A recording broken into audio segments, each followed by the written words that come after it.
तो देखो ओशियनोग्राफी में हम लोग क्या पढ़ेंगे, ओशियन के बारे में पूरा सारा चीज पढ़ेंगे हम लोग। जैसे धरती के ऊपर में देखे ना कि धरती के ऊपर में हर वो चीज पाया जाता है, जैसे पहाड़ हो गया, नदी हो गया, प्लांट्स हो गया, पौधा हो गया, सारा चीज जैसे धरती के ऊपर में पाया जाता है ना। धरती के ऊपर में आपको गौर यानी कि खाई मिलता है, धरती के ऊपर में तुमको पहाड़ मिलता है, धरती के ऊपर में हम लोगों को बहुत सारा बायोडाइवर्सिटी मिलता है, जीव जंतु मिलता है, बहुत सारा चीज मिलता है, प्लेटू मिलता है, पठार मिलता है, सब मिलता है धरती के ऊपर में। तो उसी तरह समुद्र के नीचे भी ये सारा चीज पाया जाता है। पहले हम लोग क्या सोचते थे कि समुद्र में सिर्फ पानी भरा हुआ है। आज से ज्यादा नहीं समझो 100 साल पहले ही हम लोग ये सोचते थे कि समुद्र में क्या है, सिर्फ पानी भरा हुआ है। जब खत्म हो रहा है, जब वर्ल्ड वार 2 में बहुत सारा सबमरीन वगैरह का यूज किया गया था, सबमरीन समझती हो तुम लोग ना, लंबा ऐसा पानी का पनडुब्बी जिसको बोलते हैं, जब वो सब का इस्तेमाल किया गया तो इंसानों में चाहत बढ़ा कि हम लोग समुद्र को भी स्टडी करें। तब हम लोग समुद्र को स्टडी करना स्टार्ट किए, समझ में आ गया ना। तो ज्यादा पुराना बात नहीं है, अभी 100 साल पुराना भी बात नहीं है, 100 साल भी नहीं हुआ है, समझ में आ गया ना। अभी रिसेंटली समझ लो हम लोग समुद्र के बारे में जानना स्टार्ट किए, पढ़ना स्टार्ट किए, समझ में आ गया ना। तो समुद्र के बारे में जब हम लोग पढ़े, जब हम लोग जाने, जब वहां पर हम लोग सोनार समझते हो आप लोग ना, sonar sound navigation and ranking, वो क्या होता है, ऐसे करके जो हम लोग वेब से भेजते हैं वो हम लोग पढ़ेंगे आगे, समझ में आ गया ना। अभी इसको ये कर देते हैं, ठीक है ना। उस सब के इस्तेमाल से हम लोग जाने कि किस तरह से सारा चीज हो रहा है, और समुद्र के अंदर में भी वैसा ही क्रिएचर्स पाया जाता है, वैसा ही समझ लो रिलीफ्स पाया जाता है जैसा हम लोगों को कॉन्टिनेंट्स में देखने को मिलता है। मतलब समुद्र के अंदर भी जीव पाया जाता है, समुद्र के अंदर में भी प्लेटू है, पठार है, समुद्र के अंदर भी पहाड़ है, माउंटेन है, हिल है, सब चीज समुद्र के अंदर में जो धरती के ऊपर में पाया जा रहा है, समझ में आया ना। तो देखो हम लोग अगर देखें तो कुछ पिक्चर्स पहले देख लेते हैं समुद्र के अंदर में क्या क्या पाया जाता है। जैसे देखो आज का टॉपिक ओशियनोग्राफी है ना, समुद्री विज्ञान इसको कहते हैं हिंदी में। देखो समुद्र के अंदर में भी ना इस तरह का जीव जंतु पाया जाता है, देख रहे हो कितना खूबसूरत जीव जंतु है समुद्र के अंदर में। इनफैक्ट समुद्र के अंदर में इतना डाइवर्सिटी है कि हम लोग अभी तक एक्सप्लोर ही नहीं कर पाए हैं। जितना पढ़ाई, जितना स्टडी हम लोग धरती के ऊपर ही सतह में कर लिए हैं, जंगलों में कर लिए हैं, है ना, समझ आ रहा ना, उतना पढ़ाई, उतना खोज अभी हम लोग समुद्र के अंदर में नहीं कर पाए हैं। तुम लोग समझो ना, अमेजन रेन फॉरेस्ट पता ही होगा क्या है अमेजन रेन फॉरेस्ट। इसको लंग्स वर्ल्ड का कहा जाता है क्योंकि बहुत ज्यादा ऑक्सीजन का प्रोडक्शन होता है, बहुत ज्यादा प्लांट्स और ट्रीज है, बहुत ज्यादा बायोडाइवर्सिटी है, बहुत सारा जैव विविधता है, यानी कि बायोडाइवर्सिटी है, समझ में आ गया ना। तो इतना ज्यादा जो जैव विविधता है या बायोडाइवर्सिटी है जो अमेजन में पाया जाता है, अभी तक हम लोग 100% नहीं खोज पाए हैं अमेजन को। सिर्फ अमेजन वाला एरिया में भी अभी हम लोग का स्टडी चल ही रहा है, अभी तक इंसान अमेजन को भी पूरे अच्छे से एक्सप्लोर नहीं कर पाया है। यहाँ पर कितना और वेराइटी का पेड़ पौधा होगा, कितना और वेराइटी का जानवर जीव जंतु होगा, ये आज तक हम लोग अभी तक नहीं खोज पाए हैं जो धरती के ऊपर में है। तो सोचो समुद्र का एरिया, समुद्र तो पूरा जो हमारा विश्व है, पूरा जो दुनिया है, उसमें तो ज्यादा समुद्र का ही पार्ट है कि नहीं। तुम साउथ हेमिस्फीयर देख लो, सदर्न हेमिस्फीयर देख लो, पूरा समुद्र से भरा हुआ है। तुम नॉर्दर्न हेमिस्फीयर में देख लो, है ना, यहाँ पर जमीन है बट यहाँ भी समुद्र है। तो समुद्र तो अभी हम लोग कुछ एक्सप्लोर ही नहीं किए हैं, समुद्र के बारे में तो अभी हम लोग कुछ जानते भी नहीं है। जो भी लिमिटेड पढ़ाई अभी हम लोग किए हैं, जो भी लिमिटेड खोज हम लोग किए हैं, उसमें हम लोग पाए, देखो समुद्र के अंदर में भी अलग अलग टाइप का क्रिएचर्स प्राणी पाया जाता है। देख रहे हो ये सब क्रिएचर्स धरती के ऊपर में जनरली नजर नहीं आएगा, अलग अलग टाइप का, बट समुद्र के अंदर में देखो बहुत सारा क्रिएचर्स पाया जाता है। समुद्र के अंदर में इस तरह का क्या बोलते हैं, पहाड़ भी पाया जाता है, इसको सी माउंट कहते हैं, समुद्री पहाड़ कहा जाता है। देखो समुद्र के अंदर में इस तरह का पहाड़ भी पाया जा रहा है, ये ग्रीन नहीं है एक्चुअली में, हम लोग कैमरा वगैरह से लेकर के गए ना, तो ये इस तरह से नजर आ रहा है ना, समझ में आ गया ना। बाकी इसका जैसा संरचना वो बिल्कुल वैसा ही जैसा धरती के ऊपर में पाया जाता है, ठीक है ना। आगे देखो अलग अलग टाइप का प्राणी देख रहे हो जो हम लोग धरती के ऊपर में इमेजिन भी नहीं किए, इस तरह का कुछ अलग अलग टाइप का प्राणी पाया जा रहा है ना। देखो अलग अलग टाइप का प्राणी पाया जाता है समुद्र के अंदर में, है कि नहीं, सनमाया। देखो अलग अलग टाइप का क्रिएचर्स पाया जा रहा है, अलग तरह का जीव जंतु पाया जा रहा है समुद्र के अंदर में। और सिर्फ जीव जंतु नहीं, अलग अलग वैरायटी का पेड़ पौधा भी पाया जा रहा है, अपना अपना जो पानी में सर्वाइव कर सकता है, जो पानी में जिंदा रह सकता है ना, वैसा वैसा टाइप का पाया जा रहा है। देखो अलग अलग टाइप का पेड़ पौधा पाया जा रहा है। तो मतलब समुद्र के अंदर में हर वो चीज है जो धरती के ऊपर में हम लोग को नजर आता है। तो इसीलिए समुद्र के अंदर का भी चीजों को पढ़ना हमारे लिए बहुत इंपॉर्टेंट होता है। थोड़ा सा हम लोग को समुद्र के अंदर का भी जानना चाहिए ना, कि वहां पर किस तरह से बायोडाइवर्सिटी, जीव विविधता उत्पन्न हो रही, किस तरह से वहां पर जीव जंतु सर्वाइव कर रही है, समझ में आ गया ना। इसीलिए आज का टॉपिक हम लोग को समझना बहुत जरूरी है, जो हम लोग पढ़ रहे हैं क्या, ओशियनोग्राफी, समझ में आ गया ना। अब समझ में आया ओशियनोग्राफी हम लोग क्यों पढ़ रहे हैं, समझ में आ गया ना। ओशियनोग्राफी पढ़ने का क्या रीजन है, यही रीजन है कि हम लोग को समुद्र के अंदर का भी सारी चीजों के बारे में नॉलेज होना चाहिए, जानकारी होना चाहिए, ठीक है। कोई दिक्कत है, आगे बढ़े, चलो देखो अब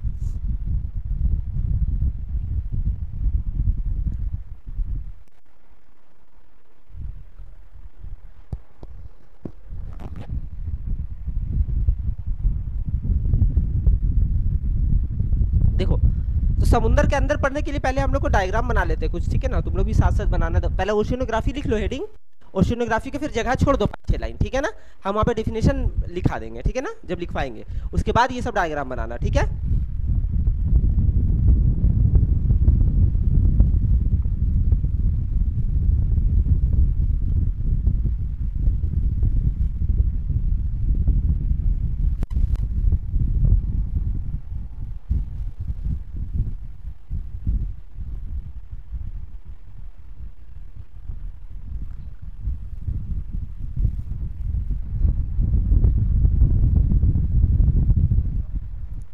अब बोलोगे सर ये क्या बना दिए हैं, रुको सब बताएंगे, थोड़ा सब्र करो।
लिख लो इसको पहले साथ साथ, उसके बाद समझा रहे हम क्या है, ठीक है ना।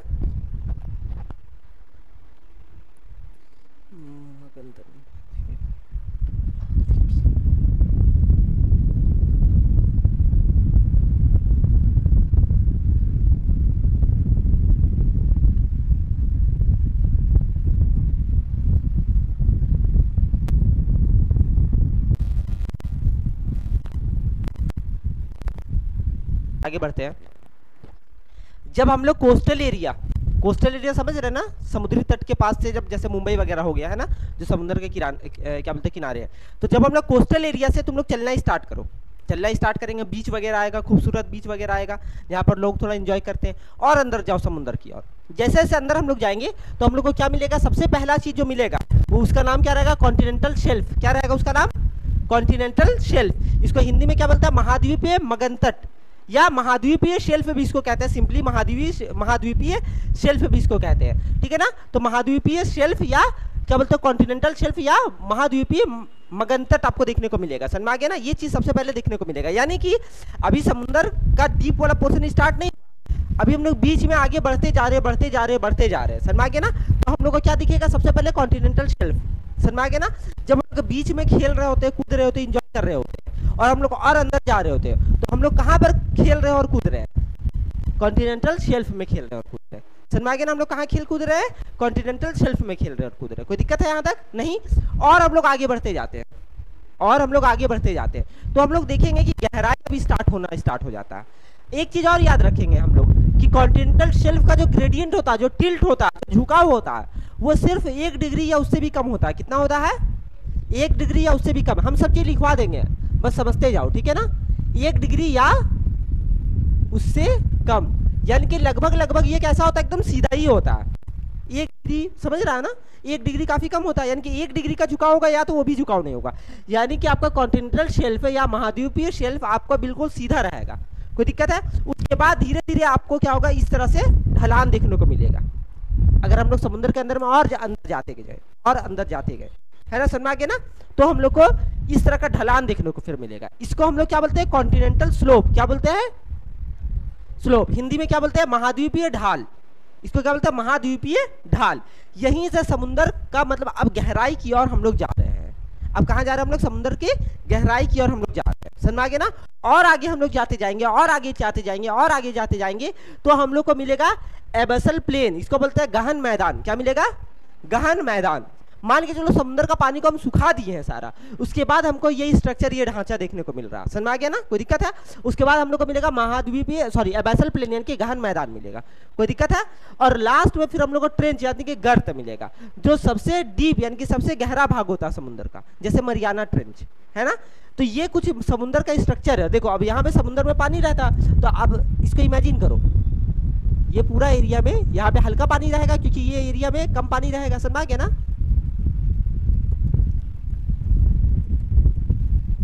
समझ में आ रहा है, ये समुंदर का एरिया है, ये हम लोग यहाँ पे देख रहे हैं तो लग रहा है समुंदर नहीं, ये पूरा समुंदर का एरिया, ठीक है ना। ये पूरा हम लोग पानी ड्रॉ कर दिए, ठीक है ना, कोई दिक्कत है। अब समझ में आया हम लोग क्या देख रहे थे, ये पूरा समुंदर का एरिया है, ठीक है, ये पूरा समुंदर का भाग है। अब समझ में आया, अब पानी भी उसमें डाल दिए हैं। अब हम लोग को समझ में आ रहा है कि इस तरह से कुछ स्ट्रक्चर हम लोग को समुद्र को देखने का मिलता है। ये समुद्र का स्ट्रक्चर है, समझ में आ गया ना। समुद्र में भी बिल्कुल वैसा ही स्ट्रक्चर होता है जैसे धरती पे पाया जाता है। कोई दिक्कत है, समझ में आ गया यहाँ तक। तो अब देखो, अब हम लोग समझेंगे कॉन्टिनेंटल शेल्फ यानी कि महाद्वीपीय शेल्फ और महाद्वीपीय ढाल में क्या अंतर है। तो देखो हम लोग इसको ऐसे समझते हैं, है ना, ये इस तरह समझो, ये जो मेरा एल्बो है ये हो गया कॉन्टिनेंटल शेल्फ हो गया, ये क्या हो गया कॉन्टिनेंटल स्लोप, और ये बीच का एरिया जहां से ये बेंड होना स्टार्ट हुआ, ये वाला एरिया जहां पर से ये बेंड होना स्टार्ट हुआ, इसको कहता है शेल्फ ब्रेक। क्या कहता है, शेल्फ ब्रेक। यानी कि शेल्फ ब्रेक कहां पाया जाता है, कॉन्टिनेंटल शेल्फ जहां खत्म होता है और कॉन्टिनेंटल स्लोप जहां स्टार्ट होता है, वो बीच का एरिया को हम लोग क्या कहते हैं, सेल्फ ब्रेक कहते हैं। समझ में आ गया ना। तो जैसे हम लोग अगर वही एग्जांपल ले, तो ये मेरा एल्बो है, तो ये क्या हो गया आपका कॉन्टिनेंटल सेल्फ, ये कॉन्टिनेंटल सेल्फ हो गया, ये कॉन्टिनेंटल स्लोप हो गया, और ये वाला एरिया यहाँ पे सेल्फ ब्रेक हो गया। समझ में आया। तो ये है समुद्र का स्ट्रक्चर जब हम लोग समुद्र की ओर बढ़ेंगे आगे, ठीक है ना। जब हम लोग और आगे बढ़ेंगे तो ये कॉन्टिनेंटल शेल्फ पहले समझ में आ गया, कोई दिक्कत तो नहीं होगा। जितना भी खेल कूद हम लोग करते हैं बीच पे, जितना भी चीज हम लोग एंजॉय करते हैं, वो कहाँ पे हम लोग करते हैं, कॉन्टिनेंटल शेल्फ में एंजॉय करते हैं, कोई दिक्कत है। उसके बाद कॉन्टिनेंटल स्लोप, फिर बसल प्लेन, फिर ट्रेंच आता है, ठीक है ना। चलो पहले लिख लो ओशिनोग्राफी क्या होता है, कुछ लिख लो, फिर आगे समझाते हैं, ठीक है। लास्ट बोले थे डिपोजिशन,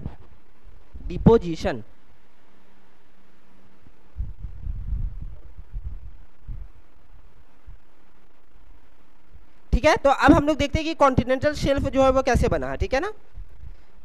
अवसाद, ठीक है। देखो अब यहां तक हो गया, तो ये हमारा समुद्र का स्ट्रक्चर है ना। ये कॉन्टिनेंटल शेल्फ वो एरिया है जो बीच वाला एरिया है जहां पर हम लोग खेलते कूदते हैं, एंजॉय करते हैं, ये कॉन्टिनेंटल शेल्फ है। तो अब हम लोग को ये सवाल बनता है कि कॉन्टिनेंटल शेल्फ बना तो बना कैसे। तो हम लोग थोड़ा सा पढ़ लेते हैं कि कॉन्टिनेंटल शेल्फ कैसे बना है, समझ में आ गया ना। तो देखो कॉन्टिनेंटल शेल्फ कैसे बना है, आगे बढ़ते हैं थोड़ा सा।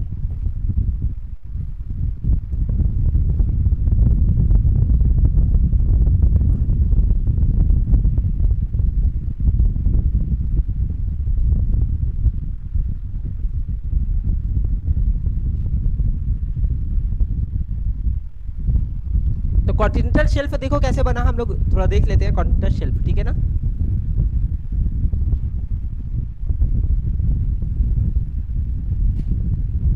कॉन्टिनेंटल शेल्फ, ठीक है ना, इसको बोलते हैं महाद्वीपीय शेल्फ। तो महाद्वीपीय शेल्फ कैसे बना, देखो तुम लोग को लिखा है 3 तरीके से ये बना है। कितना तरीके से बना है, 3 तरीके से बना है, ये 3 तरीके से ये बना है, ठीक है ना। ये बना आपका जाकर के 3 तरीके से। तीनों तरीका का नाम, पहला है टेक्टोनिक एक्टिविटी से बना है, टेक्टोनिक एक्टिविटी से बना है। दूसरा जो बना है ये आपका डिपोजिशन से बना है, और तीसरा जो बना आपका सी लेवल राइज से बना है, सी लेवल राइज से बना है, ठीक है ना। टेक्टोनिक में क्या होता है, सबसे पहले टेक्टोनिक का देख लेते हैं क्या होता है। देखो इसमें वापस से आएंगे हम लोग, ठीक है ना। टेक्टोनिक से कैसे बना, टेक्टोनिक में समझना होगा कि कुछ प्लेट का मूवमेंट हुआ होगा, है ना। तो देखो यहाँ पर हम लोग ये बात जानते हैं, ये हमारा भारत है, ठीक है ना। हम लोग इतना ही का काम है तो इतना ही बनाते हैं। ये हम लोग का भारत है। पहले हम लोग जान रहे कि हम लोग यहाँ पर जो है इस साइड से हम लोग मूव करना स्टार्ट किए थे। याद होगा अगर प्लेट टेक्टोनिक वगैरह पढ़े होंगे बहुत पहले, ये सब हम लोग पढ़े हैं ना। उस समय में जो हमारा भारत था ना वो कुछ इस तरह का था, मतलब भारत का सिर्फ पेनिनसुलर पार्ट था, ऊपर वाला पार्ट नहीं था। हम लोग जब गोंडवाना में थे तो हम लोग का ऊपर वाला पार्ट नहीं था, जो टकराया वो सिर्फ नीचे वाला पार्ट है, ये वाला पार्ट है।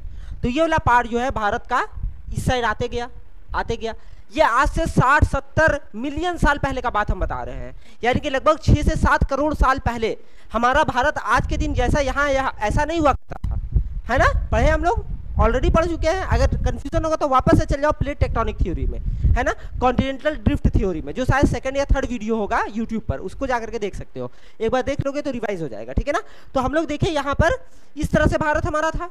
ये भारत मूव करते करते करते करते करते करते करते करते आकर के हम लोग टकराए, हम लोग यूरेशिया से आकर के टकराए।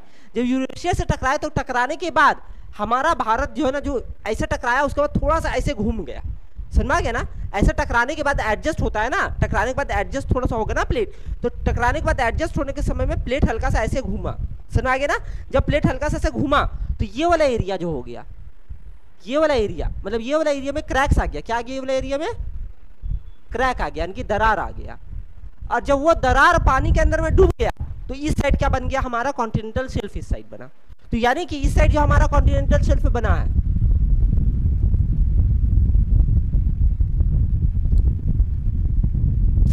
लेट में आता है ना, दिमाग खराब हो जाता है।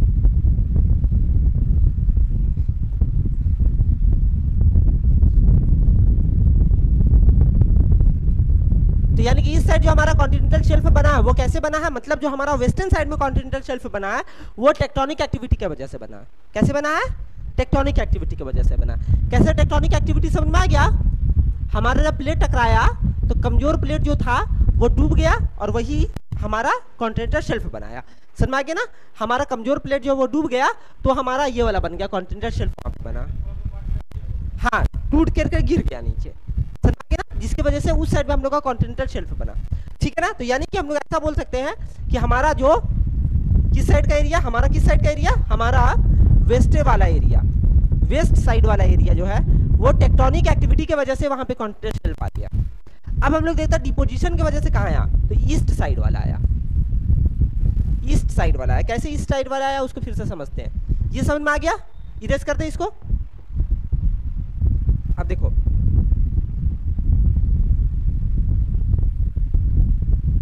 ये हमारा हो गया इंडिया, ठीक है ना। अब देखो इस साइड वाला तो हम लोग जान रहे हैं, इस साइड वाला जो आया है वो कैसे आया है?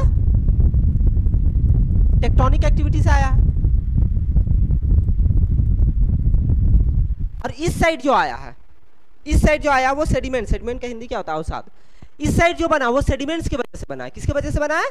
सेडिमेंट्स की वजह से। इस साइड जो बना है वो सेडिमेंट्स की वजह से बना है, सेडिमेंट्स यानी कि अवसाद। अब ये अवसाद क्या होता है या सेडिमेंट क्या होता है समझो। जितनी भी बड़ी बड़ी नदी है वो सारा अपना जो नदी का पानी है वो कहाँ जाकर के गिराती है? बे ऑफ बंगाल में। ये वाला पूरा एरिया जो है ना, ये वाला पूरा एरिया, ये पूरा एरिया जो है ना, यहाँ पर क्या है? ये तो सेडिमेंट्स अलग चीज हो गया। ये पूरा एरिया में क्या? बे ऑफ बंगाल है। ये पूरा एरिया में क्या है? बे ऑफ बंगाल। हम ज्यादा बड़ा दिखा दिए तुम लोग को समझाने के लिए। बे ऑफ बंगाल ये वाला एरिया में, यानी कि बंगाल की खाड़ी इसको बुलाया था। इसको क्या बुलाता है? बंगाल की खाड़ी। जितनी भी बड़ी नदियां हैं, जितनी भी बड़ी बड़ी नदियां हैं, जैसे बड़ी बड़ी नदियां कौन कौन, जितना भी तुमको नाम याद आ रहा, गंगा, ब्रह्मपुत्रा,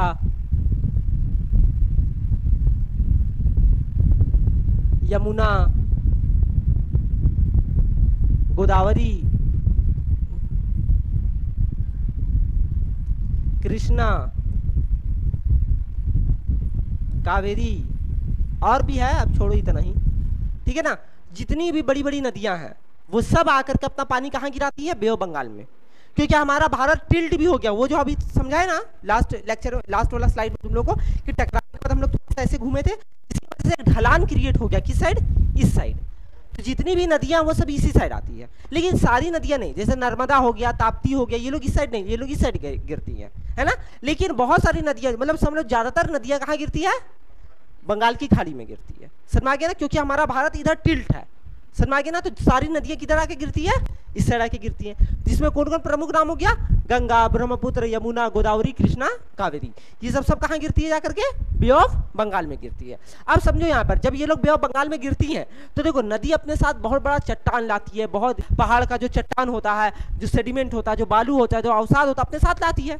तो रास्ता में तो वो बहती है, लेकिन जहां पर पानी समतल हो जाता है, समतल एरिया में, यानी कि जब वो पानी नदी जब वो नदी जाके समुद्र में गिरने वाली होती है, जब बंगाल की खाड़ी में गिरने वाली होती है, तो वहां पर बहुत स्लो वो बहती है इस तरह करके, और जितना भी सेडिमेंट इधर से बहा के लाई थी सब यहाँ पे डिपोजिट होता है, ऐसे करके सब क्या होता है यहाँ पे डिपोजिट होना स्टार्ट हो जाता है। यानी कि ये जो सारी नदियां यहाँ पे आई है, थोड़ा क्लीन कर देते हैं इसको, ठीक है ना। ये जो सारी नदियां यहाँ पे आई है,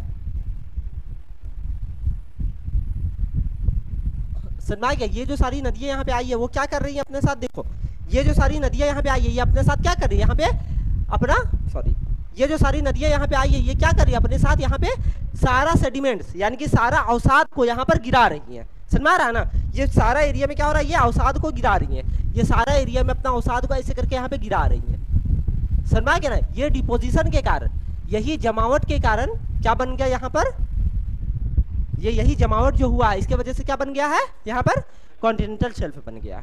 समझ में आ गया ना, उस साइड कॉन्टिनेंटल शेल्फ कैसे बना है और इस साइड कॉन्टिनेंटल शेल्फ कैसे बना है, ये अब समझ में आ गया। इस साइड कॉन्टिनेंटल शेल्फ कैसे बना, समझ में आ गया ना, कोई दिक्कत है, क्लियर है, आगे बढ़े। तो ये दो चीज की वजह से हमारा क्या बोलते हैं बढ़ा है। अब देखो आगे तीसरा तो इजी है, क्या है, सी लेवल का राइज होना। अब आप ही लोग देखो सब, ये जो एरिया कोई हो गया, ये कोई एरिया हो गया, मान के चलो ये एरिया जो हो गया अभी ये पानी में डूबा हुआ नहीं है, ये मेरा जमीन है, लेकिन हम लोग सबको जान रहे हैं ग्लोबल वार्मिंग हो रहा है। अब मान के चलो कल को पानी यहाँ पर आ गया, समुद्र यहाँ पे है ना, समुद्र यहाँ पे, ये मेरा समुद्र हो गया, ये मेरा क्या है, ये सी है और ये मेरा जमीन है। कल को समुद्र का पानी थोड़ा सा ऐसे हो गया तो क्या ये वाला एरिया चला गया पानी के अंदर में, तो क्या बन गया, ये अब कॉन्टिनेंटल शेल्फ बन गया। तो ये तीसरा तरीका, कोई दिक्कत है, समझ में आ गया ना। तो ये सारा तरीका से आपका जाकर के कॉन्टिनेंटल शेल्फ का निर्माण होता है, कोई दिक्कत है, तीनों तरीका समझ में आ गया। अब हम लोग आ जाते हैं आगे, अब इसमें हम लोग आते हैं, यानी कि कॉन्टिनेंटल शेल्फ हम पूरे अच्छे से पढ़ लिए, समझ गए हम लोग। इसके बारे में तुम लोग लिख लेना खुद से ही कि कैसे कॉन्टिनेंटल शेल्फ बनता है। वहाँ पर 3 जो लाइन है, तीनों को अपने से एक बार यूट्यूब में जाकर के लेक्चर को देखना और अपने से नोट डाउन कर लेना, इतना तो कर ही सकते हो, है ना, कोई दिक्कत वाली बात है नहीं, ठीक है ना। आगे बढ़े, अब आ जाते हैं हम लोग कॉन्टिनेंटल स्लोप में। कॉन्टिनेंटल स्लोप यानी कि यहाँ पर बहुत सारा अलग अलग चीज देखने को मिलता है। यहाँ पर एक बहुत ही अलग चीज देखने को मिलता है, उसका नाम है सबमरीन कैनियन। क्या मिलता है, एसएससी में क्वेश्चन आया हुआ है कि सबमरीन कैनियन जो है ये समुद्र में कहाँ पर मिलता है, कॉन्टिनेंटल शेल्फ में मिलता है, कॉन्टिनेंटल स्लोप में मिलता है, एबेसल प्लेन में मिलता है कि ट्रेंच में मिलता है। ये सवाल आया हुआ है कि सबमरीन कैनियन क्या है और कहाँ पर मिलता है, समझ में आ गया ना। तो कहाँ पर मिलता है, ये मिलता है आपका जाकर कॉन्टिनेंटल स्लोप में मिलता है। क्या होता है ये, अब समझो उसका, ये पूरा एरिया, एक सेकेंड आने दो मार्कर को थोड़ा सा, आया, ये पूरा एरिया जो है ये आपका क्या हो गया, कॉन्टिनेंटल शेल्फ हो गया, महाद्वीपीय शेल्फ हो गया। ये आपका क्या गया, कॉन्टिनेंटल स्लोप हो गया, हुआ कि नहीं हुआ, ये वाला एरिया कॉन्टिनेंटल स्लोप हो गया। यहीं पर देखो ये वाला एरिया, इसको बोलते हैं सबमरीन कैनियन, समझ में आ गया ना। ये जो गहरा खाई है कहाँ, समुद्र में, वो आपका सबमरीन कैनियन कहलाता है। अरे बनने का बन सकता है, कैसे नहीं बन सकता, देखो यहाँ पे लगातार पानी जा रही है स्पीड ढलान में, तो पानी अपने साथ इरोड करेगी मटेरियल को, इरोड मतलब समझ रहा, खियाएगी, वो चीज खियाएगी नहीं खियाएगी। जैसे रस्सी कुआं में लगातार मारते हो तो कैसे वहां पे डीप दाग पड़ जाता है ना, उसी तरह का डीप दाग यहाँ पे नहीं पड़ जाएगा। जब पानी लगातार वहां पे कट रही है तो जो रॉक कमजोर होगा वहां पर क्या होगा, उसको खिया करके पूरा बहा देगी, तो ये सबमरीन कैनियन बन जाएगा। समझ में आया तुम लोग को, देखो यहाँ पे ये हो गया आपका जाकर के सबमरीन कैनियन वगैरह सब समझ में आ गया। आगे बढ़े अब, तो कॉन्टिनेंटल स्लोप समझ में आ गया। इसका टिल्ट कितना होता है, टिल्ट यानी कि एंगल कितना होता है, 5 डिग्री, 5 डिग्री या 5 डिग्री से कम। इसका क्या होता है, इसका कितना होता था, 1 डिग्री या 1 डिग्री से कम। इसका कितना होता है, 5 डिग्री या 5 डिग्री से कम, यानी कि 2 और 5 के बीच में होता है। इसका कितना है, 2 से लेकर के 5 के बीच में होगा। और यहाँ पर ही सबमरीन कैनियन पाया जाता है, ठीक है ना। सबमरीन कैनियन का हिंदी क्या होता है पता है, जलमग्न घाटी। इसको सबमरीन कैनियन को क्या हिंदी में बोला जाता है, जलमग्न घाटी। यहीं पे क्या पाया जाता है आपका, जलमग्न घाटी, यानी कि सबमरीन कैनियन यहीं पे पाया जाता है, जलमग्न घाटी यहीं पे पाया जाता है। दिखा दिए ना अभी फोटो, वो होता है जलमग्न घाटी, ठीक है ना, वो यहीं पे पाया जाता है। कोई दिक्कत है। अब लोग आते हैं एबेसल प्लेन में। ये पूरा एरिया एबेसल प्लेन होता है या गहन मैदान होता है। क्या होता है ये? गहन मैदान। इसका हिंदी होता है गहन मैदान और इंग्लिश में बोलते हैं इसको एबेसल प्लेन। अब एबेसल प्लेन का क्या खासियत है समझो। एबेसल प्लेन का क्या खासियत है? अब यहाँ पे सिर्फ एबेसल प्लेन बना रहे हैं, ठीक है। ये मेरा एबेसल प्लेन है। अच्छा यहाँ देखो, ये मेरा एबेसल प्लेन है, ठीक है ना। तो ये एबेसल प्लेन का क्या खासियत है?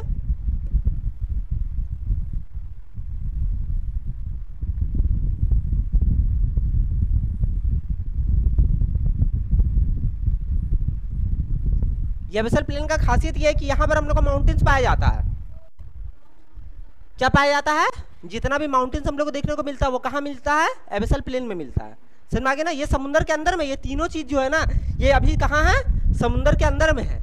ये समुद्र है आपका, ये पानी यहाँ पर है, ये सारा समुद्र के अंदर में। ये जो भी हम देख रहे हैं ये सारा चीज समुद्र के अंदर, ये तीनों समुद्र के अंदर में है। समझ में आ गया ना। ये तीनों चीज समुद्र के अंदर में है। कोई दिक्कत है?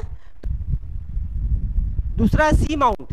सी माउंट को हिंदी में बोलते हैं समुद्री पर्वत। क्या होता है? समुद्री पर्वत। लिख लो साथ में, समुद्री पर्वत इसको बोलते हैं, ठीक है ना। क्या होता है ये तीनों में अंतर समझो। जो इरेगुलर सरफेस रहता है समुद्र के अंदर में, ऐसा पहाड़ जो इरेगुलर है, जो रफ है, जिसका कोई आकार नहीं है, उसको हम लोग कहते हैं एबेसल हिल। क्या कहते हैं?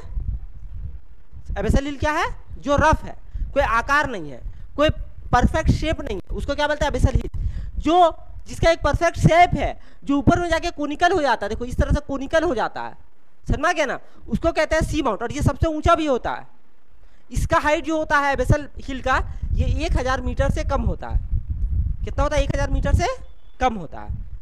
और जो ये सी माउंट होता है, इसका हाइट जो होता है वो 1000 मीटर से ज्यादा होता है। कितना होता है? 1000 मीटर से ज्यादा होता है। और ये वाला क्या है आपका जाकर के ग्योत क्या है? वैसा सी माउंट जिसका टॉप उड़ गया। टॉप कैसे उड़ गया? लगातार इरोजन हो करके इरोजन हो गया। जैसे पहाड़ भी धरती पर, पहाड़ इस तरह से रहता है धरती पर, जब ये वाला पोर्शन को हवा पानी इसके वजह से इरोड हो जाता है तो ये क्या पठार में बन जाता है कि नहीं बन जाता? पठार बन जाता, प्लेटू बन जाता। उसी तरह ऐसा सी माउंट जो प्लेटू में बन गया है उसको हम लोग क्या बोलते हैं? गयत बोलते हैं। समझ में गया? गयौट बोलते हैं। कोई दिक्कत है? लिख लो इसको भी, गयौट क्या होता है। हो गया आपका एबेसल प्लेन, सॉरी एबेसल हिल, सी माउंट और गयौत। ये तीनों चीज आपको कहाँ मिलता है? ये तीनों चीज आपको मिलता है एबेसल प्लेन में। ये यही वाले एरिया में मिलता है, एबेसल प्लेन वाले एरिया में। कोई दिक्कत है? एमसीक्यू में यही सब क्वेश्चन पूछ लेगा कि एबेसल हिल कहाँ पाया जाता है।